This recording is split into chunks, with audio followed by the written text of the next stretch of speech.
Coach, what is the sell to come be a Houston Cougar? When you look at the state, Texas is there, A&M, TCU, Baylor, the list goes on. I can talk all day on this. You know, we talk about recruit, retain, develop, right? And recruit bona fide Division I student athletes with character. Our president has done an unbelievable job with our school academically. We're a Tier 1 academic institution. We've got 48,000 students, and now we've got 8,000 students on campus. I bet when Andre went to school there's 500, something like that. Right.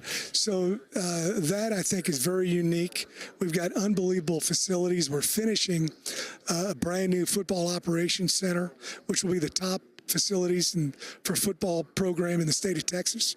Really will be, and we'll have everything right there. We've got a great indoor, we've got a great outdoor practice facility, great stadium.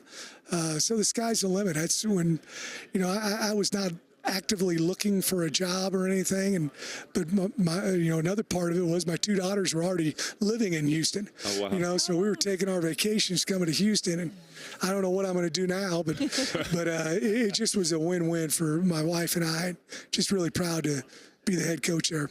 Talk personnel about a little bit with us in terms of Donovan Smith and his health and how he'll be ready. Will he be ready for fall camp once you get started? Yeah, I'm really fired up about Donovan. He tore his labrum, I think week 9 last season.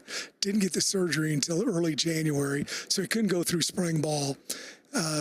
But he sat back there with me, the sideline to helmet communication. He was listening to the call. I was reading the script, and I had him go through everything that he was looking at. And based on the coverage, the progression, I got 2 quarterback guys here, but just going through it all, and I was just really impressed with, his dad's a running back coach for the Indianapolis Colts. And Donovan played high school football here at Gorman High School. Wow. So he started at Texas Tech, and then he came down and started last year at Houston. Got a lot of experience. I think he can be one of the top quarterbacks in the conference. I really mean that. And a tremendous leader, which is so important to that position. Who can we see around him, skill set position, that we can expect to put up some numbers this year? I think I got some good wide receivers. We had good receivers at Tulane, but I just think we've got about 6 or 7 guys that can play in the Big 12. Our tight end position is really strong. We picked up a couple transfer guys. When I got to Houston, they only had 6 guys that were committed, high school kids. So I had to jump in the portal. And we're very fortunate that we got a bunch of guys that are going to be able to start for us or play a lot on the offensive line, receivers. Good running back we have is Parker Jenkins. I think he's got an opportunity to be one of the top backs in the Big 12. So we've got some weapons on the offensive side of the ball. How about on the defensive side? Give us a look. Yeah. We can win some games with the offense. That's right. That's right. On the defense. The real reason he asked this question is he wants me to mention Keith Cooper. That's it. Right. From Dickinson High School. My hometown. Right, but no, we've got good depth on defense too. We're going to roll a bunch of guys the first 3 games because as a new coach, I don't have the benefit of real games to watch these guys. I don't tackle a whole lot in practice in spring ball or preseason camp.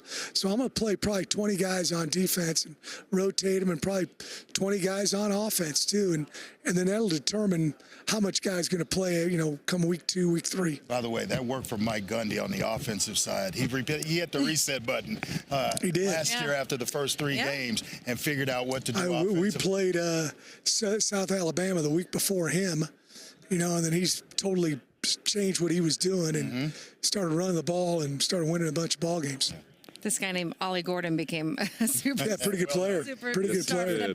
Offensively, up front on the line, I know you had a bunch of pieces to replace. What did you do in terms of the transfer portal? Is so hard because people have said it's like speed dating, and you're so much about culture. How do you know that what you're going to get for those pieces end up working in your locker room? You got to do your research. I've been in this game so long, and so have my coaches, that I probably know somebody that's touched this kid before, whether it's a high school coach or a college coach or at the previous institution. But it's hard. You're right. You're not around them as much as you are high school kids that you recruit. So we've got about 8 or 9 guys that are going to compete for those 4 spots on the offensive line. Tank Jenkins definitely going to be a starter for us at right guard, but there'll be a lot of competition for the other 4 spots. To join a Power 4 conference and knowing what's ahead with the expanded playoffs. So you're doing good. I've had to correct people that keep saying Power 5. It's Power 4. Power 4, as you enter that, I mean, if you are in Arlington and win that one, you get a spot in the CFP. Your thoughts on the expanded playoff? I think it's great. You know, every year it seems like there's 1 or 2 schools you think should have gotten in there that didn't, that could have competed. And, you know, I played some games where people thought we didn't have a chance and we ended up winning. So I think it's great to have it expanded to 12 teams. Just your thoughts on the Big 12. Second year for the University of Houston, but your first year in the conference. Just from the outside looking in, what have been your thoughts on this conference? I think our commissioner has done an outstanding job of promoting this conference. I think, you know, we weren't able to do it in Dallas, so he came here, and I was kind of thinking, you know, we're going to Vegas for the. It was a great move. Yeah, that's why he's the commissioner and I'm not. You know, but I think he's done an excellent job promoting the conference, and you know, what he said yesterday, I read it in yesterday in the paper. We really should. Why do we want to be 3rd or 4th? Conference? Why can't we be 1st or 2nd? I mean, all these schools I'm looking around have had great traditions, you know, and it's going to be a tough league. I'm looking forward to it. Coach, you're a winner. Everywhere you've been, you've built a winning program. What are reasonable expectations? Year 1 at Houston, a lot of guys left, a lot of new faces come in.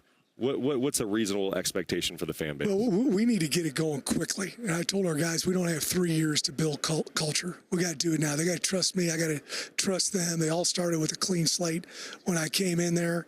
You know, and I got to do a good job of putting the guys in the right spots and having them do things that you know, that they're capable of doing, you know, and figuring that out. And, you know, to answer your question, I'm like all these coaches. I want to win every game.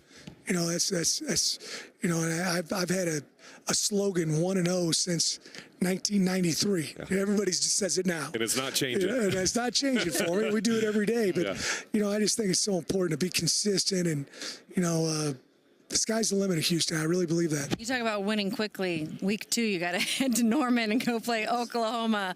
So it gets tough early. In terms of recruiting, I mean, you said you don't have to get in an airplane.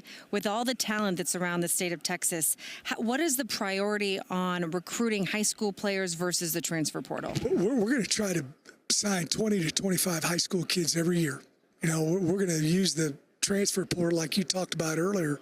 You know, let's say you had a couple guys hurt at this position, or you need a better, as an example, right tackle or tight end or whatever the case may be. You go after specific guys rather than wholesale changing your team. I don't want to do that. I have no desire to try to learn everybody's name again next year. You know, I want to have guys that are there for year after year after year and are proud of their university, come back for homecoming, all those different kind of things. I think that's what college football is all about. But we will use it. I'm not saying that it's not something we won't, you know, dive into.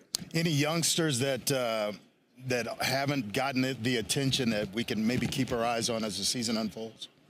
Oh gosh, you know, it's, you know, one guy that's he's not a youngster, but he hasn't played for me. He's Latrell McCutcheon. Mm-hmm. You know, he started at Oklahoma. We played him in that game you were talking about at Oklahoma. Then the next year we played him at USC, and he started there as well. I think he's a top flight corner. You know, I've coached the secondary a lot in my career, and he's one of the better corners I've been around. Tall, long, quick, fast, tough, can tackle. Also very valuable in the kicking game. So he'd be a guy that people may not be aware of. Good stuff. Knowing who you have to face in this league, what did you want out of a coaching staff, and how did you go about constructing it? You know, I really think I hit a home run with my coaching staff. You know, the first thing I look for is good guys, you know, good people. Very important. I got into coaching because my high school and college coaches, I want these guys to have good experiences as well. So got really good people on the staff. I got 8 guys on our staff who coach high school football in the state of Texas, myself included. I think that's important. when you go around these different high school, he can tell you it's a cult. Yeah. I mean, Doors open faster for others. they do not think they play football anyplace else in the country. And I wanted guys with that kind of experience. And then, we're going to run a pro-style offense, defense, and special teams.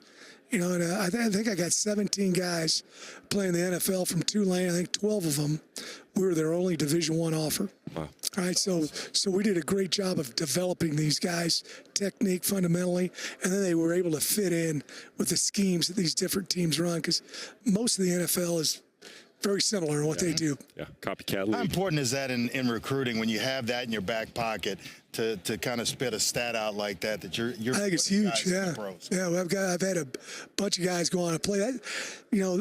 We talk about a parallel plan. Get this degree that's going to help you the next 40 years of your life, but also aspire to play in the NFL. I want you to have both goals, not one or the other. And we feel I spend a lot of time with technique fundamental. Mm-hmm. I'm kind of our tackling coach. I'm our ball security coach. I really do. I lead those drills, and I think it's that important, and it's poorly coached in football, in my opinion. You get down in 3-point stance. You show them how it's done. Not right now. Let's see it right here, right in front of the stage. Willie, we appreciate the time. Thank you. Good luck Thank in you so Houston much. this year. And I appreciate everything that Andre does for us. He's always available. I bug him all the time, bugging me, and he always answers the phone when I call him. He doesn't work Thank very you. much. You can steal all of I'm his there time. for you, that's for sure. Go Cougs. Thank you all. Appreciate it. Thank you for your